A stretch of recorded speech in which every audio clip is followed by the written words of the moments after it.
What's up, guys? Welcome to the Line Change. And in this video, we're going to be talking about 6 Vancouver Canucks who we think might be breakout candidates for the 2025-26 season. But before we dive into that topic, I want to give a quick shout out and thank you to my sponsor, Gassy Jack Art, maker of that incredible artwork you see there behind me. And you guys can check them out yourselves at gassjackart.com. You can also find him on Instagram at Gassy Jack Art. There is a link to his website in the description down below. So without any further ado, let's go ahead and dive into this article from our friends at Canucks Army. In particular, this article is written by Jeff Patterson, JPAT, whom we had on the podcast a few weeks ago. And he goes on to say, so who exactly are the Vancouver Canucks breakout candidates in 2025-26? We're not talking about players needing bounce-back seasons. That's a separate category. Certainly, Elias Pettersson and Niels Höglander, and to a lesser degree, Brock Besser, need to perform at considerably higher levels than they did last season. But all three have already had their breakout seasons in the NHL. We're looking at players on the current roster who haven't fully popped at the NHL level. The Canucks have a number of candidates that could break through next season. Starting off with Filip Chytil. The New York Rangers likely thought that the 25-year-old Spitzer had arrived as an NHL contributor when he appeared in 74 games, scored 22 goals, and added 23 assists as a 23-year-old in the 2022-23 season. But in the 2 seasons since, Chytil has been limited to just 66 games and 13 goals. All indications are that Chytil has been fully healthy this summer and has been able to train without restrictions. And that's great news for a guy whose career has been plagued by severe head injuries. Opportunity is knocking for Chytil to seize the second-line center position in Vancouver and run with it. And if he can, the offensive numbers should follow. The Canucks need Chytil to have a big year. And it feels like Chytil needs that to happen too. Through injury and a mid-season trade, Chytil recorded 26 points in 56 games last season. That .464 point per game rate is slightly higher than his career .433 mark, but it's not in the neighborhood of where the Canucks need him to be. Can Chytil generate 60 points in his first full season in Vancouver? That may be a big ask for a player who has yet to reach the 50-point mark in a season, but that's likely what the Canucks need from Chytil if this team is going to be competitive. Next up, we have Aatu Räty. A path to prosperity has been carved out for Aatu Räty. Is this the season he grasps a full-time NHL job?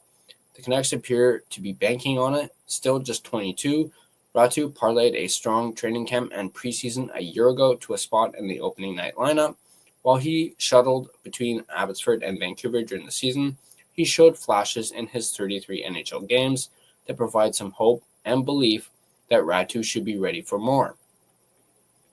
A near point-per-game producer in 43 AHL games last season, the Big Finn scored 7 times and added 4 assists in 33 NHL games.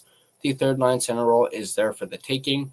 The hope has to be that a pair of injuries that limited his availability for Abbotsford in its run to the Calder Cup in June hasn't limited Räty in any way this summer as he tries to improve his foot speed. A big body with legitimate face-off prowess, Räty feels like he's on the cusp of grasping full-time NHL employment. He'll definitely be one to watch when the team opens training camp a month from now. Next up, we have Linus Karlsson. Feels like a make-it-or-break-it year for Linus Karlsson at the NHL level. He'll turn 26 in November, and he should start in the 2025-26 season with the most confidence he's ever had as a professional. This is a guy who scored 37 goals in 57 games, regular season and playoffs for Abbotsford last season, and was an absolute beast in the playoffs. He has always been a goal scorer whenever he's played, but that hasn't translated yet to the NHL, where Karlsson has just 3 goals and 3 assists in 27 career games. However, much of that is due to different roles when he's in the minors as opposed to during his big league call-ups. Can Karlsson carve out a role as a responsible fourth liner who sees second power play unit duties in Vancouver next season? In a perfect world, he'd bring some of that minor league scoring pedigree with him and push for more opportunity higher in the Vancouver lineup. But he needs to make the team first, and so there will be some pressure on Karlsson at training camp and through the preseason, so there are plenty of possibilities for Linus Karlsson to make some noise at the NHL level this season. Next up, we have Jonathan Lekkerimäki. At entry level, Jonathan Lekkerimäki's separating skill has always been his ability to shoot the puck. The problem is that in the NHL, everyone can fire the puck. And so Lekkerimäki needs to bulk up and round out his game and not rely entirely on one singular aspect of the game to set him apart. Make no mistake, though, when the opportunities present themselves, the 21-year-old Swede needs to blast away. There is much to like about Lekkerimäki's first season as a professional in North America. He scored an impressive 19 times in 36 AHL games and earned the opportunity to play 24 NHL games. With Brock Besser, Connor Garland, and Kiefer Sherwood occupying 3 spots on right wing, Lekkerimäki will need to have a big training camp to crack the Vancouver lineup. And maybe another season of being a headliner in the AHL is what he needs. Wherever he plays, Lekkerimäki needs to show the hockey world he is an elite finisher. That big shot needs to be on full display almost every night, but he also needs to prove that he is bringing other areas of his game along, too. Next up, we have Victor Mancini. Rarely a night went by during Abbotsford's run to the Calder Cup last spring when Victor Mancini didn't turn heads. He was a constant standout, using his size and skating ability to control so many of his shifts. That stood in stark contrast to his 16 NHL games after the Canucks acquired him from New York in late January. At the big league level, Mancini played a much more conservative style, yet his raw potential was still easy to spot. The 23-year-old Michigan native has the opportunity to solidify his place as a regular on the Vancouver Blue Line this season. He needs to lean into the strength of his game and play with the same confidence he did in the minors.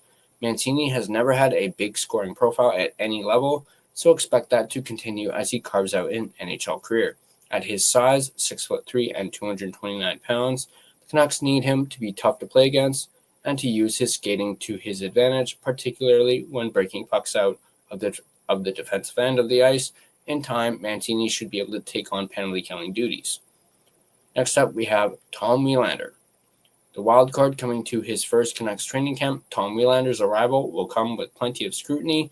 That's just the nature of the business for a highly touted first-round draft pick who is ready to embark on his professional career. It's quite possible Wielander shows the hockey world he is NHL ready after 2 successful seasons at BU. To do that, the 20-year-old Swede will need to be mature beyond his years and will have to show that he can handle the physical demands of the best league on the planet.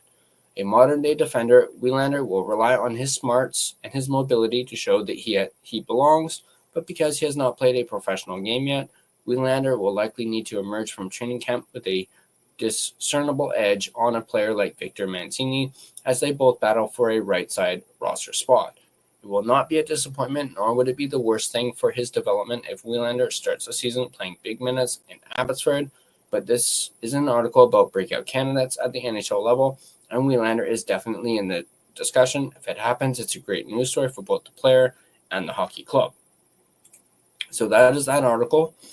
Let me know in the comments section down below, who do you guys think will be a breakout candidate for the Vancouver Canucks in 2025-26? Is it a name that was on this list? Is there a name that was not on this list that you guys think will be a breakout candidate? Let me know in the comment section down below. And as always, if you guys like this video, be sure to hit that like button.